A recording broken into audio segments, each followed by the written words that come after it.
আসসালামু আলাইকুম দর্শক, কেমন আছেন? বনলতা এক্সপ্রেসের টিজার ট্রেলার নিয়ে কথা বলবো। ভাই, বনলতা এক্সপ্রেস যে খেইলা দিবে সেটা কিন্তু টিজার ট্রেলারে প্রকাশ পেয়ে গেছে অলরেডি। টিজার ট্রেলার দেখে মানুষ বুঝে গেছে যে এই সিনেমা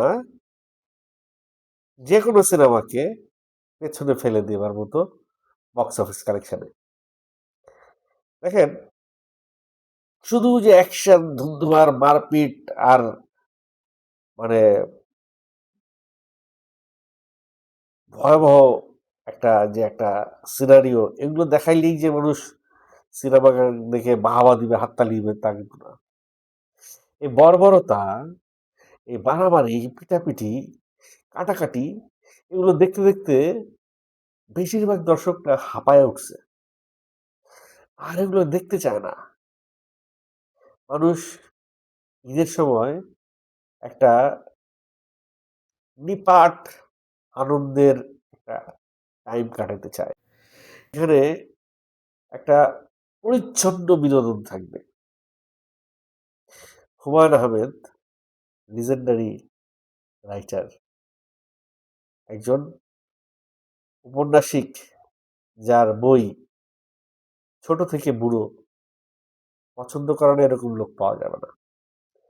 সেই হুমায়ুন আহমেদের উপন্যাসের উপরে ভর করে বনলতা এক্সপ্রেস সিনেমাটা হয়েছে। কিছুক্ষণ উপন্যাসটি না, উপন্যাসটি আমি পড়েছি বা পড়ি নাই আমি জানি না। বইটা আবার দেখলে আমি বুঝতে পারবো, বা আহ, কিছু কিছু সিকোয়েন্স দেখে টিজার ট্রেলারে আমার কাছে মনে হয়েছে বইটা আমি পড়েছি। একটা সময় ছিল আমাদের যখন দুইটা বই না পড়লেই না, দুই রাইটারের বই না পড়লেই না। একটা হচ্ছে হুমায়ুন আহমেদ আর একটা হচ্ছে কাজী আনোয়ার হোসেন, মাসুদ রানা আর হুমায়ুন আহমেদের উপন্যাস। বইমেলায় গেলে এই দুজনের বই কিনতেই হবে, সেবা প্রকাশনী আর এই অরণ্য প্রকাশনী। হুমায়ুন আহমেদের বই পড়ার জন্যে বা হুমায়ুন আহমেদের বই গিফট দিয়ে মেয়ে পটানোর জন্যে বা হুমায়ুন আহমেদের বই পড়ি এইটা দেখাইয়ে একটা আলাদা একটা গ্রহণযোগ্যতা, একটা অ্যাটেনশন পাওয়ার জন্যে কত কিছুই তো করছি আমরা। সো হুমায়ুন আহমেদের নাটকের কথা ধরেন, হুমায়ুন আহমেদের নাটক দেখার জন্যে সেই সময়ে মানুষ অফিস বাং দিয়ে চলে আসতো। আমরা তো স্কুল বাং দিয়ে সিনেমা দেখতে যেতাম। মানুষ অফিস বাং দিয়ে বাসায় চলে আসতো, হুমায়ুন আহমেদের নাটক দেখতে হবে, আজ রবিবার দেখতে হবে, কোথাও কেউ নাই দেখতে হবে। এখন হুমায়ুন আহমেদের উপন্যাস নিয়ে অনেকেই গল্প নিয়ে অনেকেই নাটক সিনেমা বানাইছে, সবাই আসলে সেই সফলতাটা পায় নাই।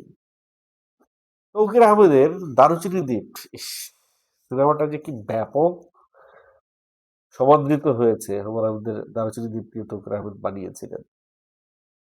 এরপরে আরো অনেকেই চেষ্টা করেছে, বাট আমার কাছে এই বনলতা এক্সপ্রেসটাই কেন জানি মনে হয়েছে যে একটা পারফেক্ট অ্যাটেম্পট তারিম নূরের। সে উৎসব সিনেমাটা যখন বানাইছে, উৎসব সিনেমাটা দেখার আমার আগ্রহ ফার্স্টে হয় নাই। ঠিক আছে, উৎসব সিনেমা তো পরে দেখে নিব, ওটিটিতে দেখে নিব আসলে, এটা সিনেমা হলে গিয়ে দেখার কি আছে। কিন্তু যেহেতু আমাকে রিভিউ দিতে হবে, so আমি উৎসব সিনেমাটা দেখতে গেছি। সবার লাস্টেই দেখছি উৎসব সিনেমাটা। বাট উৎসব সিনেমা দেখতে বসে আমি ফিল করছি ভাই আশেপাশের দর্শকদের কানেকশন টু দা সিনেমা। একটা সিনেমার সঙ্গে দর্শক যদি কানেক্টেড হইতে পারে কোন এট এনি হাউ, সামহাও যদি দর্শক কানেক্টেড হইতে পারে, ভাই 2 থেকে 2.5 ঘন্টা একটা রুমের মধ্যে বসে একটা স্ক্রিনে তাকায় থাকবেন এবং মনোযোগ দিকে তাকায় থাকবেন, চোখের পলক পড়বে না, এরকম চিত্রনাট্য লেখা চারটিখানি কথা না। ভাই, শাকিব খানের অনেক সিনেমাতেও অনেকে হাই তুলেছে, অনেকে ঘুমায় পড়ছে। হয় এরকম গল্পের দুর্বলতার কারণে, এটা শাকিব খানের দোষ না, শাকিব খানের সিনেমার গল্পের দুর্বলতার কারণে। ওই যে যেন একটা সিনেমা ছিল নোয়াখাইল্লা মাইয়া বরিশাল্লা পোলা, চিটাগাঙ্গিয়া পোলা, এরকম একটা সিনেমা করেছিল শাকিব খান। তার জীবনের সেরা বাজে সিনেমা বোধ হয়, এরকম চিত্রনাট্যের সিনেমাও শাকিব খান করতে হয়েছে তার একটা সময়। কিন্তু আমি শাকিব খানের প্রসঙ্গ এই কারণেই টানলাম যে শাকিব খান স্ক্রিনে থাকলেই আলাদা একটা ম্যাজিক হয়। শাকিব খানকে দেখার জন্যই 2.5 ঘন্টা বসে থাকে দর্শক হলে। তো শাকিব খান ছাড়া যে সিনেমাগুলো হয় সেই সিনেমা আসলে দেখার কি আছে? সেই সিনেমা কেন মানুষ 2.5 ঘন্টা বসে থেকে দেখবে একবারে চোখের পলক না ফেলে? ইভেন বিরতিতে ওয়াশরুমে পর্যন্ত যাবে না, যদি আস্তে আস্তে মিস হয়ে যায় কয়েকটা সিন। কেন এরকম হয়? হয় আসলে ওই যে চিত্রনাট্য আর গল্পের জোরের কারণে। সেই গল্পের জোর আর চিত্রনাট্য ছিল উৎসব সিনেমায়। আর এইবার এসে যখন তামিম নূর বনলতা এক্সপ্রেস সিনেমাটা বানাচ্ছে হুমায়ুন আহমেদের, এই সিনেমা ভাই আমি তো ট্রেইলার টিজার দেখেই আমি দিওয়ানা হয়ে গেছি। ডায়লগ, প্রতিটা ডায়লগ ক্যাচি। ভাই একটা সিনেমার প্রত্যেকটা ডায়লগ যখন আপনাকে হিট করবে, আপনার নার্ভে হিট করবে, আপনাকে ট্রিগার করবে, তখন আপনার পুরো সিনেমাটার জন্য না আপনি মুখায় থাকবেন, আপনি একেবারেই 2.5 ঘন্টা স্ক্রিনের দিকে তাকায় থাকবেন যে মোশাররফ করিম কি ডায়লগ দিল। আরে দুইটা কথা সারা জীবন মনে রাখবা। পাশে যে জিজ্ঞেস করছে কি কথা স্যার, কোন দুইটা কথা? আরে ভাই যে কোনো দুইটা কথা সারা জীবন মনে রাখবা। তোমাদের ব্রেনের যে অবস্থা, তাতে দুইটা কথার বেশি মনে রাখতে পারবা না। মানে ডায়লগের যে আহ, গ্রহণযোগ্যতার কথা বলবো বা ডায়লগের যে এই বিষয়টা এরকম যে হুমায়ুন আহমেদের প্রতিটা লাইন, তার বইয়ের প্রত্যেকটা লাইন সাধারণ মানুষকে খুব কানেক্ট করে। সে তার বইতে কখনো এমন কঠিন লাইন লেখে না যেই লাইন মানুষের বোঝার জন্য 2টা মিনিট ভাবতে হবে। খুব সহজ করে সে তার উপন্যাস লেখে এবং সহজেই মানুষ উপন্যাসের মধ্যে ঢুকে যায়। এই যে সহজ করে ঢুকে যাওয়া, সহজ করে কানেক্টেড হওয়া, এটাই হুমায়ুন আহমেদের উপন্যাসের সবচাইতে বড় পাওয়ার আমার কাছে মনে হয়। তো সেই পাওয়ারটাই আমার কাছে মনে হয় তারিন্দুর তার বনলতা এক্সপ্রেসের স্ক্রিপ্টে সে হুবহুব রাখতে পেরেছে। আমি যতটুকু দেখেছি 1 ঘন্টা 1 মিনিট 24 সেকেন্ডের যে টিজার ট্রেলার তারা ছেড়েছে, প্রতিটা সেকেন্ডে আমার কাছে মনে হয়েছে অ্যামিউজিং, প্রতিটা সেকেন্ড আনন্দের, উৎসবের, উদযাপনের, প্রতিটা সেকেন্ড, প্রতিটা ডায়লগ আমার কাছে ভালো লাগছে। তার উপরে সেই সেই সঙ্গে একটা ট্রেনের ভিতরে একটা জার্নি, একটা আলাদা বিশেষ দিক নিয়ে আসে। তারপরে কস্টিউম, একেকজন শিল্পীর চরিত্র অনুযায়ী, সেই সময়কার চরিত্র অনুযায়ী, উপন্যাসের সময়কার চরিত্র অনুযায়ী কস্টিউম, গেটআপ, মেকআপ, গেস্চার, বডি গেস্চার সবকিছু যখন পারফেকশন এর মধ্য থেকে আসে না, তখন পুরো সিনেমাটা একটা পারফেক্ট সিনেমা হয়ে দাঁড়ায়। তো আমার কাছে মনে হচ্ছে যে এখনই মনে হচ্ছে যে উৎসব সিনেমাটা একটা পারফেক্ট সিনেমা। কারণ প্রিন্সের ট্রেলার টিজার এখন দেখি নাই। যদি এই ঈদে অ্যাডভান্স বলে দিয়ে দিতে পারি যে এই সিনেমাটা ব্যবসা করবে, অ্যাডভান্স বলে দিতে পারি যে এই সিনেমাটা ব্যবসা করবে, তাহলে 2টা সিনেমার নাম আসবে। একটা হচ্ছে প্রিন্স, আর একটা হচ্ছে বর্বরতা এক্সপ্রেস। অ্যাডভান্স বলে দিলাম যে এই 2টা সিনেমা ব্যবসা করবে। এটা এই যে যে অ্যাডভান্স বলে দেওয়ার যে একটা একটা ফিল, ভেতর থেকে একটা ভাবনা, এই ভাবনাটাই আসলে এই চলচ্চিত্র দুটাকে অনেক দূর নিয়ে যাবে। এইটার কারণেই মানুষ আসলে দর্শক এই চলচ্চিত্র দুইটা দেখার জন্য হুমড়ি খেয়ে পড়বে।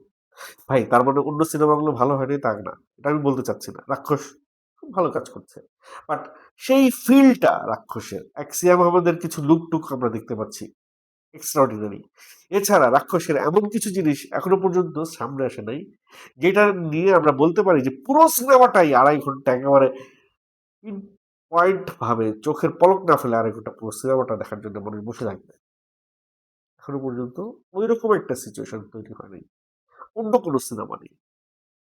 আপনারা, আমি যখন একটা সিনেমা দেখি বাসায়, আমার কাছে বাসায় যখন আমি একটা সিনেমা দেখি, আমার কাছে যখন সেই সিনেমাটা ফাস্ট ফরওয়ার্ড করে দেখতে হয়, তখনই আমি বুঝে যাই এই সিনেমার দম কতটুকু। আর যে সিনেমাটা আমাকে রিপিট রিওয়াইন্ড করে আবার দেখতে হয়, পেছনে যে আবার দেখতে হয়, আরে কি করলো, তখনই আমার কাছে মনে হয় যে এই সিনেমাটা পারফেক্ট।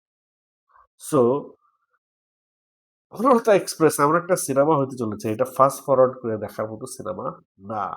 আপনাকে একেবারে এই সিনেমাটা দেইখা উইঠা আইসা এমনও হইতে পারে যে বাসায় যাওয়ার সময় আবার কয়েকটা টিকিট কিনে নিয়ে যাবে, পরের দিন আবার আসবে বন্ধু নিয়ে এই সিনেমা দেখার জন্য। আমি অ্যাডভান্স বলে দিচ্ছি, বনলতা এক্সপ্রেস উইল রক এই ঈদে। বনলতা এক্সপ্রেস আমার মনে হয় সবচাইতে বেশি ব্যবসা করবে যে কয়েকটা সিনেমা, তার মধ্যে সেকেন্ড বা ফার্স্ট পজিশনে থাকবে। মিলাইনিয়ান, মিলাইনিয়ান ১ মাস পরে বক্স অফিস কালেকশন মিলাইনিয়ান। আরো একটা জিনিস যেটা বলবো বনলতা এক্সপ্রেস নিয়ে, সেটা বনলতা এক্সপ্রেসের পাবলিসিটি থেকে প্রিন্সের পাবলিসিটি টিমের শেখা উচিত। বনলতা এক্সপ্রেসের পাবলিসিটি টিম খুবই নতুন, তারাও কিন্তু একটা একটা সিনেমা করছে উৎসব, খুব একটা পাবলিসিটি যে করছে সেটা তো তা কিন্তু না। বাট বনলতা এক্সপ্রেসে আইসা তারা যে ডিফারেন্ট ডিফারেন্ট টাইপের পাবলিসিটি করছে, ফটো পাবলিসিটি, টিজার ট্রেলার দিয়ে দিল, তারপরে চরিত্রগুলো প্রকাশ করলো, মানে তারা কিন্তু প্রতিনিয়ত এই যে আগামী ১৬-১৭টা দিন পাবলিসিটি হবে, প্রতিনিয়ত তারা কিছু না কিছু দিবে, দিচ্ছে, এবং মানুষের ব্রেইনের মধ্যে ঢুকে যাচ্ছে, মানুষের নার্ভের মধ্যে ঢুকে যাচ্ছে। সো প্রিন্সের টিকিট না পাইলেই বনলতার টিকিট কিনবে, বনলতার টিকিট না পাইলে প্রিন্সের টিকিট কিনবে। এরকম একটা কনসিকুয়েন্সেস তৈরি হবে এইবার ঈদ মার্কেট সিনেমার বাজারে। অলরেডি অনেকে হয়তো বনলতা এক্সপ্রেস কোথায় চলবে, কোন সিনেমা হলে চলবে, এই সমস্ত শিডিউল করে রাখতেছে যে আমরা এই সিনেমাটা এইভাবে দেখব। আমি ভাই, আমি ওই কনসিকুয়েন্সেসে আমি চলে গেছি অলরেডি। হয় আমি আগে প্রিন্স দেখবো, প্রিন্স না পারলে আমি না পারলে বনলতা এক্সপ্রেস দেখবো। দেখি কে, মানে প্রিন্সের কম্পিটিটর কে হয়, বনলতা এক্সপ্রেস হয়, রাক্ষস হয়, না অন্য কোনো সিনেমা হয়। আপনাদের কাছে বনলতা এক্সপ্রেসের টিজার ট্রেলার কেমন লেগেছে অবশ্যই কমেন্ট করে একটা অনেস্ট অপিনিয়ন জানাবেন। বিশেষ করে মোশাররফ করিমের পারফরমেন্স, সামিলা নূরের পারফরমেন্স, শ্যামল মোল্লার পারফরমেন্স, প্রত্যেকের পারফরমেন্স, বাবর পারফরমেন্স, মাথুরের পারফরমেন্স, চঞ্দ্র চৌধুরীর পারফরমেন্স, এত এত মানে স্কলার অ্যাক্টর অ্যাক্ট্রেস এই সিনেমায় আপনাকে এনগেজ করে রাখবে। হয় না যে যখন খুব ভালো ভালো পারফর্মার একটা সের মধ্যে থাকে, একটা পারফরমেন্সের মধ্যে থাকে, খুব ভালো ভালো পারফর্মার, তখন সেই পারফরমেন্সটা এমনিই একটা পিকে চলে যায়। কিন্তু যখন একটা অসামঞ্জস্য পারফর্মারদের মধ্যে পারফরমেন্স হয়, তখন সেই পারফরমেন্সটা দর্শকদের গ্র্যাব কর, এটা একটা জুয়ার মতো যে 50-50, এটা ক্লিক করতেও পারে, নাও করতে পারে। মানে আমি যেটা বুঝাইতে চাচ্ছি যে একজন পারফর্মার খুব ভালো, ভালো পারফর্মার, সে খুব ভালো অ্যাক্টিং করে, সে ভালো অ্যাক্টিং জানে। আরেকজন পারফর্মার সে ওই লেভেলের অ্যাক্টিং জানে না, সে কোনোভাবে সে ওই জায়গায় আসছে, ওই পারফরমেন্সটা সে করতে চাচ্ছে, হয় মিসকাস্টিং হয়েছে, তাহলে তার একটা আহ, ছিল একটা যে কোনো কারণে সে ওই পারফর্মটা করতে আসছে। যখনই এই পারফরমেন্স আর ওই পারফর্মার একসঙ্গে দাঁড়াবে, যখন মিসম্যাচ হবে পারফরমেন্সে, তখনই ওই সিনটা ড্রপ করবে। আর একটা সিন ড্রপ করা মানে হচ্ছে গিয়ে দর্শকদের কানেকশন ছুটে যাওয়া, সিন থেকে, সিনেমা থেকে দর্শক বেরিয়ে আসবে, গল্পে চলে যাবে, মোবাইলে চলে যাবে, পপকর্নে চলে যাবে, এতে করে আরো ৩-৪টা সিন ড্রপ হয়ে যাবে। এইভাবে পুরো সিনেমার একটা বাস রেডি হয়ে যায় যখন পারফর্মার বা কাস্টিং মিসকাস্টিং হয়। আরো অনেক আনুষঙ্গিক অনেক বিষয় আছে।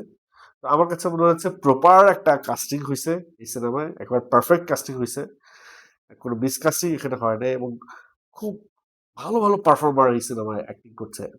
আবার এরকমও আছে যে অনেক বড় বড় পারফর্মার যখন একসঙ্গে অ্যাক্টিং করবে, তখন সেই পারফর্মারদের পারফরমেন্স সাধারণ মানুষের মাথার উপর দিয়ে যাবে, এরকম সম্ভাবনাও হয়।